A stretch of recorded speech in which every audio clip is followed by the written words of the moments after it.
Being the NBA junkie that I am, I tuned into the Bulls vs Cavs game last night, hoping to see some excitement. That was a nice job by Herter. Great fast break by the Bulls. And White misses the dunk. Ooh, Coby White blows up the wide open dunk. Okay, that happens. Then Buzelis tries the Mitchell move in front of him, but... Flag was awesome. Awesome move by Buzelis, but not an awesome finish against Bryant. Next trip down the lane and Spida says, let me show you how it's done. Mitchell this time works on Buzelis. Donovan over the top. Donovan misses the floater as well. Okay, maybe Lonzo will hit something.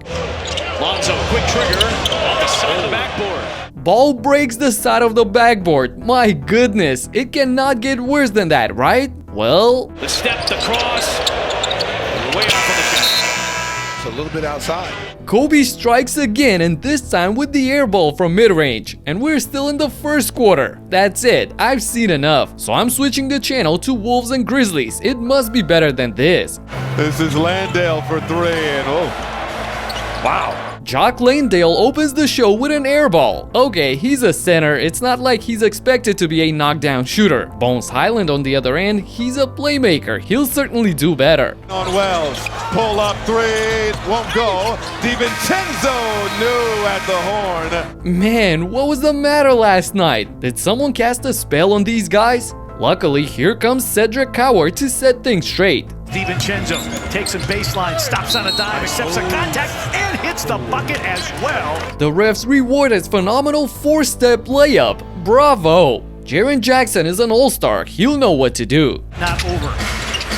And cutting back door off the BC setup, but... Just when he escaped Rudy, Triple J got denied by the rim. Man, my eyes were bleeding at this moment, so I got inspired to collect the worst plays of the season in one video. Cleve attacks. Oh, he blocked his own shot. He really did. He blocked his own shot. He was just going to softly lay it in, and it hit the front of the rim. Obviously, Jaren's not the only one who got rejected by the iron, but if you look closely, Maxi was denied by the idea of touching the iron. This is ridiculous. And since we're here, we got another great candidate. Up ahead, and done.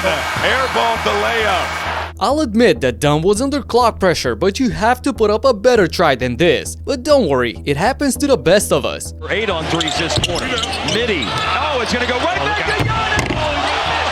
He missed it. Come on, Giannis, finish that dunk. And I have another clip of Antetokounmpo doing the sirtaki, a famous Greek dance in the middle of a game. Hands, Antetokounmpo, and now, Karl Anthony Towns. That's just too much. And I already had this in a video, but did you know that LaMelo Ball had other victims this season? Yup. Now, everybody knows he's a shooter. He's going to use that ball fake like he did right there, and that'll get him.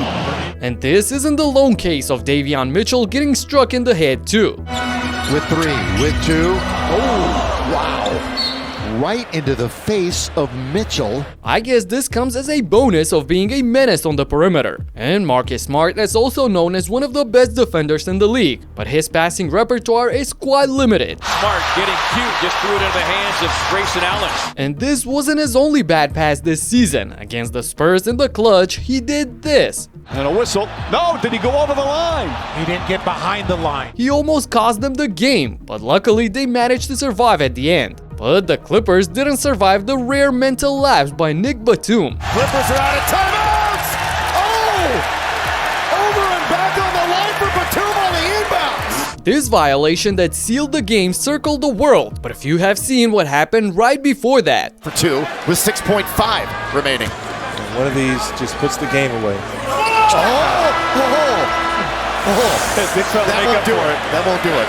An airball to the side of the rim. I really didn't expect that from Şengün. And DeMar DeRozan is mostly deadly in clutch games, but against the Wolves, his mind was somewhere else because... Into the corner, nobody home. Oh, and Russell Westbrook was cutting to the rim right there. DeMar looking for that corner three. A bullet pass to his assistant coach in the corner for the timeout, yeah. At least he was aiming in the right direction, which cannot be said for Nick Richards here. Allen fires the three, Richards the rebound, throws in the corner to who else?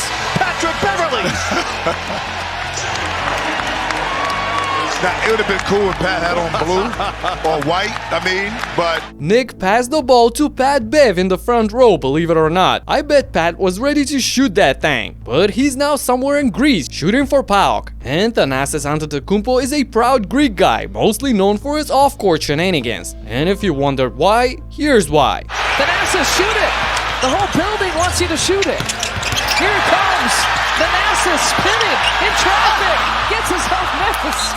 His little bro had a hard time watching, and vice versa on this free throw by Giannis. The team this year, obviously the personnel is much different. Airball. Some nights nothing goes your way, and Jordan Walsh experienced that when he went for a layup. Attack the paint, and he's just a drive and kick guy, right? And Walsh loses it. Wow, he almost made the basket without the ball. That's a first. And Jalen Suggs almost hit the three, which wouldn't be weird if he didn't choose to do the Steph Curry. Suggs on a step back three.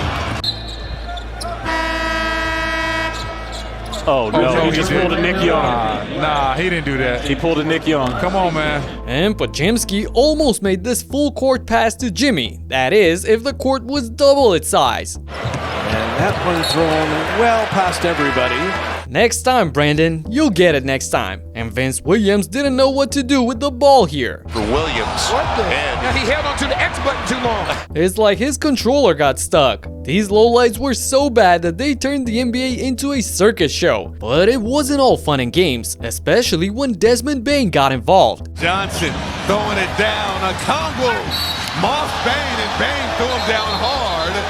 Gay taking exception, and this is going to be looked at for a hostile act. Wow, what got into him? I was surprised on this one, but then he shocked me when he did it again, and this was even worse against OG. And Bane throws it off Anunoby. Anunoby shoves Bane.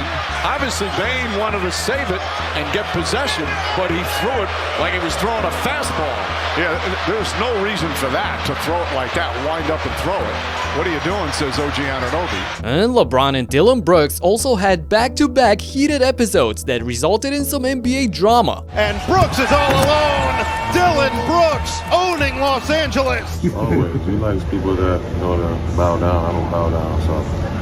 And just a few days ago, we saw LeBron flipping out for the first time in years. He wasn't even with the team. Gillespie turn and score. And now Brooks and LeBron, they got a history. You know they've got a history. Team has a challenge remaining. Now they're calling a foul with 2 seconds on the shot clock. And again, here we go. Brooks in the middle of it. And LeBron, boy, LeBron, he's hot. I mean, he is really upset. James, 3. Yes, sir! Fresh snow! Timeout! Brooks! They've got the lead! I've never seen a player get under James's skin quite like Brooks. I guess he's a social media junkie. He be all over the social, so he be seeing, I guess, what I'm saying. Like I told you, he thinks that people should think a way about him, not say nothing about him, or, play a certain way. I'm not going to play that way. He gets in his moods or in his modes or whatever it is, and I'm all for that. This was fun to see, and just yesterday, Josh Hart was clowning his buddy Jalen at the trophy presentation in the NBA Cup Final. I broke down the entire game as well. Check it out right here and talk to you in the next one. Peace out.